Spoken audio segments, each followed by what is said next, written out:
Hi, Alex here. Today I'm going to make a video on how I make my drawing videos. I have had many requests about that over the last year or so. People asking me what kind of software I use, how the drawings are recorded, how the videos are done, all those things. So today I'm going to tell you everything in about 10 minutes. So let's get started. I usually think about this as a four-step process. The first one is writing the script. The second one is doing all the drawings. The third one is recording the voiceover, the narration. And the last one is recording the drawings in a movie format and editing the video, putting all the video together. I'm going to go quickly on the script. The main thing I would suggest is to write it so people are going to listen to it. This is not something that is written to be read, obviously. It's something that's written to be heard. So I find it very useful to read it out loud many times, make sure that I'm going to feel comfortable reading it when I record the voiceover and that kind of thing. And usually to make a 4-minute video, I write a script that's about a page and a quarter kind of thing. It's about around 500 words, is usually around 4 minutes. That's the standard format of a sustainability illustrated video. Once the script is finalized, and only then, I work on the drawings. That's just a way for me to make sure that I don't, delete a paragraph, write it again, and then I have to do all the drawings again for the new paragraph. So I find it more time efficient to work on the drawings only when the script is totally finished. I draw in Photoshop using a pen tablet. That is something like that. Some of you are probably familiar with this. This is an Intuos 5. It's size medium. It costs around $300. I like the medium size because it's big enough that I'm more precise with the pen given the size of my screen. You can also do it with a smaller or even a larger one, obviously. I did some videos with a smaller one and it works just fine. So I draw in Photoshop on a white background with a black brush. I use several layers. Usually I have a layer for the outline. A lot of my drawings are outlines. And when I have colors, when I fill outlines with colors, I have a layer for that so that the colors are under the outline and that there's no risk of, painting over the outline kind of thing. I guess the main thing that I try to do when I illustrate the script with drawings is that I try to not be too literal. I always try and find a drawing that is not going to say exactly what the voice says, but that's going to bring a little bit more depth, that's going to suggest things in people's mind as they're watching the video, something like that. So I guess I try to not be too literal. The voiceover I usually record at home in a walk-in closet. I put a bunch of blankets on the walls to have as little echo as I possibly can, without building a fancy home studio or anything. So that's you can tell that the sound quality actually on this video is not quite as good as it would be in my standards sustainability illustrated videos.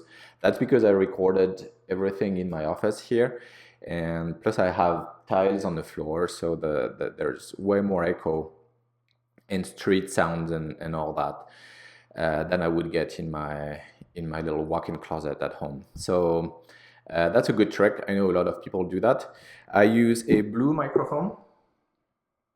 That's the blue snowball microphone. I know a lot of people use that. A lot of YouTubers, even musicians, use that. It's extremely good quality and it costs around $80 or something like that. So that's a very good choice. I'm very happy with it. So yeah, that's that for voiceover. And now we can talk about the video making and the recording of the drawings. So the way I do that, I use a screen recorder. I think I paid that $10 in the App Store because I'm working on a Mac. That's a software that records your screen as a video, basically shooting, 25 images per second, 25 screenshots per second, and making a video file out of it. So that's how I do it. I draw everything from scratch, meaning that I have prepped the drawings earlier. I don't draw everything spontaneously. But when I record the drawings, I actually start again with a white screen with nothing. I draw everything that I have prepped. So the screen recorder has a pause button that I use to, change screen and double check that what I'm supposed to draw next, and have a look at the script and making sure that I'm drawing things in the right order, the same order that the voiceover is gonna speak. I use the pause button from the screen recording software on occasion to do some simple old school cartoon animation. I would, pause and close the eye of a character to make them wink. I would pause and start and pause and start again several times to make something flash on the screen, for example, or to make something move, although I don't do that very often. That kind of thing. So the pause button is pretty much the only feature in the screen recorder, the screen recording software, but I use it a lot to do some simple animation stuff and just to make the video a little more fun and engaging. It takes a fair amount of energy and focus to record all the video like this. Usually in a 4-minute video, there's, I don't know, probably anywhere from 4 to 5 hours of drawings, actually. So it would probably take me around an entire day to record all the drawings for a video. So yeah, the day of recording is pretty intense. It takes a lot of focus, but at the same time, anybody can do that using Photoshop or another drawing software and a simple screen recorder. Pretty much anybody can do that. As long as you can draw, you can do that on your computer pretty easily, I think. So once I have all this, once I have all the footage from the drawing, you can tell on the footage that I still have the Photoshop tools on the sides and all this. So that's something I'm going to cut. I use Final Cut Pro 10 as a movie editing software. I did my first videos with iMovie, and it's totally fine. I use Final Cut Pro now because there's a little bit more you can do with it. There's more options, more functionalities. So I throw all the footage in Final Cut Pro. I crop the sides of the footage, so all the Photoshop bars and icons and all that. We don't want that in the final video. We want only the white background. And I usually start by accelerating everything 20 times as a rule of thumb. And then I add in there the voiceover as well, not at all synchronized with anything. And the next task is going to be to synchronize the drawings with the voice.